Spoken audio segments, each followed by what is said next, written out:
최근 일본 스가 총리가 갑자기 아베 전 총리의 정책에 대해 부정적인 의견을 내며 아베 노선을 계승하지 않겠다는 듯한 발언을 했습니다. 스가 총리는 타국을 공격할 수 있도록 헌법을 개정하는 것을 일생의 목표로 삼아온 아베 전 총리의 뜻에 반기를 드는 듯한 모습을 보여줬습니다. 하지만 여기에는 전략적 이유가 있었습니다. 피커TV에서 자세한 내용 전해드리겠습니다. 올해 9월 퇴임 직전 아베 전 총리는 담화를 발표하며 적 기지 공격 능력 보유와 이지스 어슈어 대안을 검토하라고 지시했습니다. 이후 아베의 뒤를 이은 스가 총리는 아베 노선을 계승하겠다고 공언했음에도 불구하고 최근에 이 담화는 가기 결정을 얻지 못했다며 손바닥을 뒤집는 듯한 발언을 했습니다. 중의원 해상과 총선거를 향한 발걸음이 빨라지면서 적 기지 공격 능력에 반대하고 있는 여당 공명당을 배려한 톤다운으로 보이지만 일본 방위성은 아무 일도 없었던 것처럼 아베 전 총리의 담화 실현을 향해서 작업을 진행시키고 있습니다. 스가 총리의 발언은 11월 4일 중의원 예산위원회에서 튀어나왔습니다. 9월에 아베 전 총리가 발표한 안전보장 정책에 관한 담화에 대해 이 담화는 가기 결정을 얻지 못했다. 그런 의미에서 원칙적으로 효력이 후 내각에 미치는 것은 아니라고 본다고 말했습니다. 한편 나의 내각에서도 담화를 근거로 논의를 진행하고 본연의 방책은 생각해 가고 싶다라고 했지만 그 전에 국무회의 결정을 얻지 않았다라는 담화를 경시할 수 있는 취지의 발언을 하고 있는 만큼 설득력을 잃고 있습니다. 스가 총리가 아베 담화에 얽매이지 않겠다고 밝힘에 따라 올해 말로 개정될 예정이었던 방위계획 대강, 중기 방위력 정비 계획에 적 기지 공격 능력 보유를 포함시키는 방안이 사라졌습니다. 개정은 이지스 어슈어 대처 방안 검토를 추가하는 정도에 그칠 전망입니다. 자민당의 총재 임기는 내년 9월이고 중의원 의원의 임기는 10월입니다. 중의원 해산 총선거 시기는 내년 1월 소집되는 정기 국회 때 2021년도 예산 설립 후 3월 말부터 7월 도쿄올림픽 개막 전 9월 장애인 올림픽 폐막 이후에 세 가지로 거론되고 있습니다. 스가 총리는 공명당이 1월 해산을 염두에 두고 선거 태세를 정돈하고 있다고 생각하고 움직이는 모습입니다. 선거 대책으로 풍전등화가 될 것 같은 아베 담화이지만 방위성을 보면 또 다른 풍경이 펼쳐집니다. 9월에 의결된 2021년도 방위비 계산 요구에는 아베 담화를 반영해 적기지 공격 능력 보유와 이지스 어슈어 대처 방안 등 두 가지 항목이 제대로 들어가 있기 때문입니다. 계산 요구는 5조 4,898억 엔으로 금년도 당초 예산 대비 3.3% 증가라는 높은 성장률을 보이며 사상 최대치를 7년 연속 갱신했습니다. 방위비가 늘어나는 요인은 아베 전 정권이 미국제 무기를 폭풍 매입한 데 있습니다. 미 정부가 부르는 가격으로 매입하고 납입도 미국 측이 정한 대로 하기로 했는데 그 뒤에는 숨기고 있는 의도가 있었습니다. 대외 군사 판매에 의한 계약 금액은 피크 때보다는 줄었지만 스가 정권에서도 고공행진을 이어가고 있습니다. 이 중 FMS에서 구매하는 무기 중 하나가 이지스 어슈어입니다. 지난 6월 일본 국가안전보장회의에서 도입 포기를 결정했으면서도 추진 장치인 부스터의 낙하 문제를 피하기 위해서라는 이유로 지상에서 해상으로 배치 위치를 옮기면서 계약을 살려냈습니다. 계산 요구는 이지스 어슈어 대처 조치 관련 사업에 있습니다. 사항 요구는 도입 가격이 미정이라는 뜻이며 금액이 정해지면 방위비가 가산되기 때문에 내년도 방위비는 5조 5천억 엔 이상이 될 것으로 보입니다. 이지스 어슈어 대안은 이지스 구축함을 추가로 건조하는 방안이 될 공산이 크며 한 척당 1680억 엔 하는 마야형이 두 척 만들어질 전망입니다.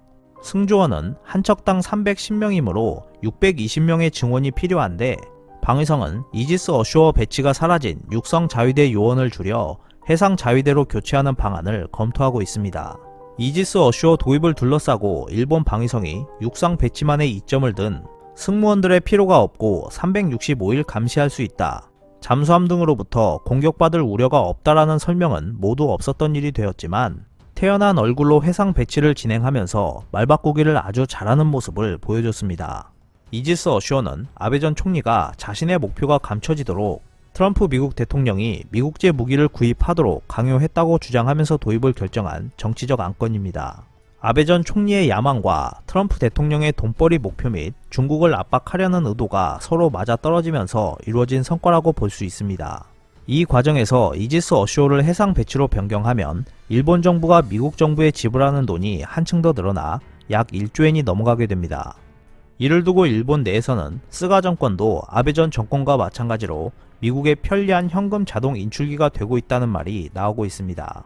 또 하나는 아베 총리가 말한 적기지 공격 능력 보유로 이어질 수 있는 무기로 전년도 방위비에 이어 호위함 이즈모형의 항공모함화, 전투기에서 발사하는 장거리 미사일 도입, 적 레이더를 교란하는 전자전기 개발 등의 경비가 계상돼 있습니다.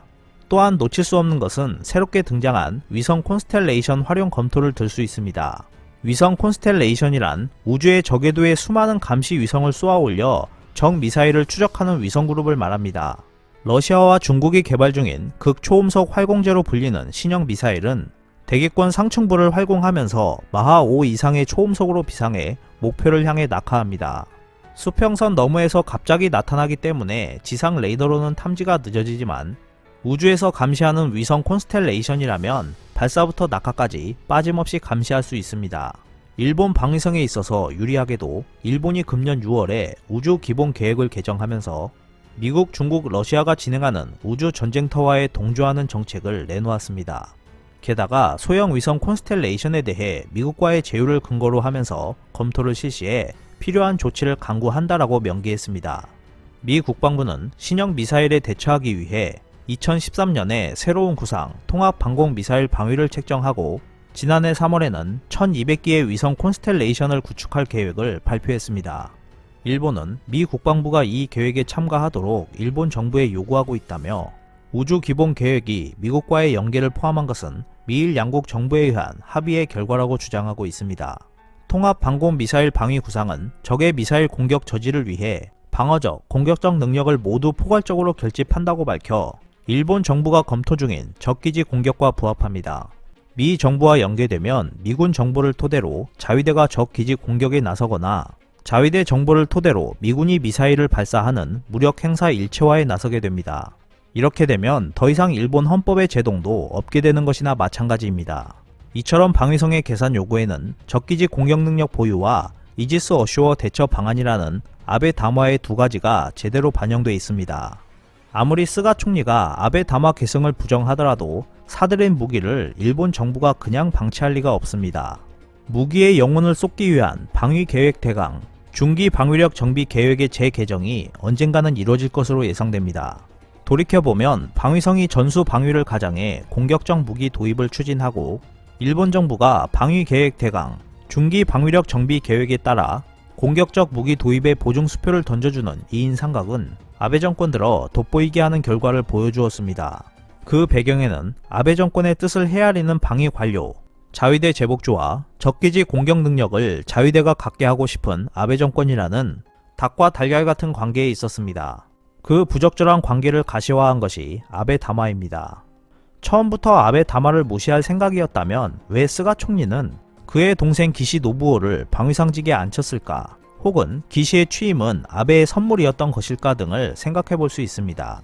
이러한 인사만 봐도 스가 정권에서 아베 담화가 무시돼도 좋을 리 없음을 알 수 있습니다. 선거가 끝날 때까지 속뜻을 숨기려는 움직임을 보이고 있다라고 생각하면 이해가 빨라집니다. 방위성이 사들이는 무기류를 일본 방위에서 타국 공격으로 전용할 수 있게 하려는 날이 점점 가까워지고 있습니다. 오늘 준비한 소식은 여기까지입니다. 끝까지 시청해주셔서 감사합니다. 여러분의 좋아요와 구독은 영상 제작에 큰 힘이 됩니다. 앞으로도 피커TV에 많은 관심 부탁드리겠습니다. 오늘도 즐겁고 멋진 하루 보내세요. 다음 영상에서 뵙겠습니다.